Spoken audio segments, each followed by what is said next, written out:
Infinitive study online channel पर हार्दिक स्वागत है। तो आज के एक नए चर्चा के विषय के साथ मैं आपके सामने प्रस्तुत हुआ हूँ।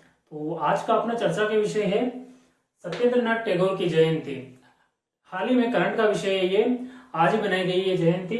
तो है छोटा सा टॉपिक, बट हमारे दैनिक जीवन में और कई बार वन लाइनर क्वेश्चन कई बार कई एग्जामों में पूछा जाता है। तो आइए आज की चर्चा के विषय को स्टार्ट करते हैं अपन। तो आज का चर्चा का विषय है सत्येंद्रनाथ टैगोर की जयंती। तो यह 1 जून यानी आज ही के दिन बनाए गए जो भारत के प्रथम सिविल सर्वेंट थे, जो भारत के प्रथम सिविल सर्वेंट के रूप में चयनित हुए थे सत्येंद्रनाथ टैगोर। यह एक लेखक तथा संगीतकार थे। भारतीय महिलाओं के उद्धार में बहुत बड़ा योगदान था इनका, और इनका जन्म हुआ था 1842 जोरासांको में, और इनकी शिक्षा हुई थी प्रेसिडेंसी कॉलेज से।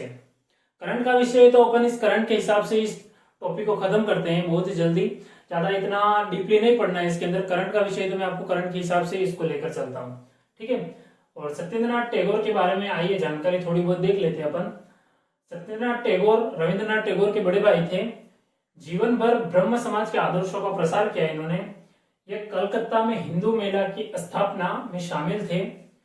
यह आदि ब्रह्म समाज में सक्रिय थे और 1907 में इसके अध्यक्ष और आचार्य के रूप में धार्मिक मार्गदर्शक के रूप में बने। यानी एक तो ये याद करना आपको, ये थोड़ा बहुत इसको डीपली देख लेना। आदि ब्रह्म समाज में सक्रिय थे 1907, ये डेट वाला जो आता है ना कॉन्सेप्ट, उसको थोड़ा बहुत आपको याद में रखते हुए चलते रहना है।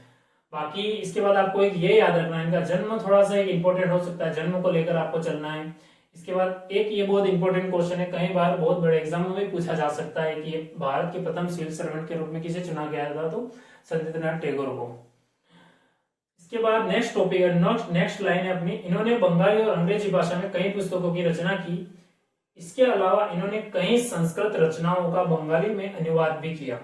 और 9 जनवरी 1923 को कोलकाता में इनका निधन हुआ। एक ये डेट थोड़ी याद रखना है, इनके निधन से जन्म से रिलेटेड एक ये इंपॉर्टेंट है, 1 जून भारतीय सिविल सर्वेंट के रूप में चुना गया सत्येंद्रनाथ टैगोर को। आइए इनसे रिलेटेड कुछ प्रमुख तथ्यों के बारे में जान लेते हैं अपन। यानी ये वो प्रमुख तथ्य हैं सिविल सर्वेंट के बारे में जो ईस्ट इंडिया कंपनी अपने भारत में आती है तो सिविल सर्वेंट की सर्वप्रथम उद्घाटन करती है, तो उसके बारे में कुछ जान लेते हैं अपन।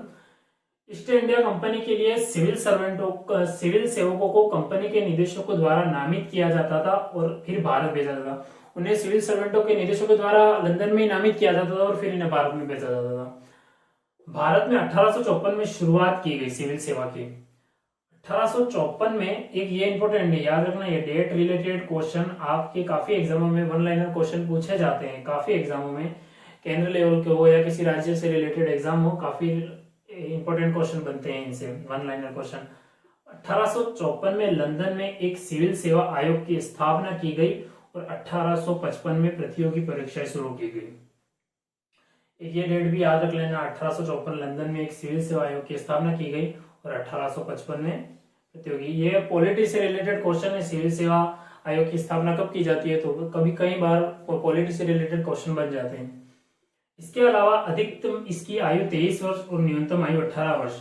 अभी तो हाल में बढ़ा दी गई है, नोट अटेम्प्ट दिए जाते हैं 35 वर्ष तक का होता है। हर कैटेगरी के अनुसार आयु वगैरह में बढ़ोतरी की गई है, पर स्टार्टिंग में 23 वर्ष था और न्यूनतम 18 वर्ष था। और पाठ्यक्रम था इनका यूरोपीय क्लासिक्स के अंकों के प्रमुख। आपको पता है ऑलरेडी अंग्रेज कितने चालाक थे, राज करके गए, उनको पता था अगर पाठ्यक्रम थोड़ा बहुत भी इंडिया के अनुसार रखा तो इंडिया के लोग ज्यादा बन जाएंगे सिविल सर्वेंट में। उन्होंने स्टार्टिंग में यूं कहा, पहले से पाठ्यक्रम को ऐसा सेट किया यूरोपियों के अनुसार ही, ताकि उनके लोग ज्यादा से ज्यादा सिविल सर्वेंट में आगे आए। लेकिन 1864 में क्या हुआ कि सत्येंद्रनाथ टैगोर ने परीक्षा में सफल किया। प्रथम सिविल सर्वेंट के रूप में इन्होंने 1864 में यह एग्जाम को पास किया और इसके 3 साल बाद 4 अन्य भारतीयों ने भी सफल किया। इसके बाद फिर बढ़ता गया अपना कारोबार, ठीक है। तो आज का कंटिन्यू था, करंट का सब्जेक्ट था इसलिए इसको इस अनुसार ही पढ़ा है, तो ज्यादा डीपली पढ़ने का सब्जेक्ट नहीं था, करंट के अनुसार था। तो इसमें 4-5 बातें कुछ इंपॉर्टेंट है, तो उसके हिसाब से आप देख लेना, नोट कर लेना, ठीक है। जय हिंद जय भारत। नेक्स्ट मिलते हैं कल आपको नए चर्चा के विषय के साथ, करंट के साथ, ठीक है। जय हिंद जय भारत।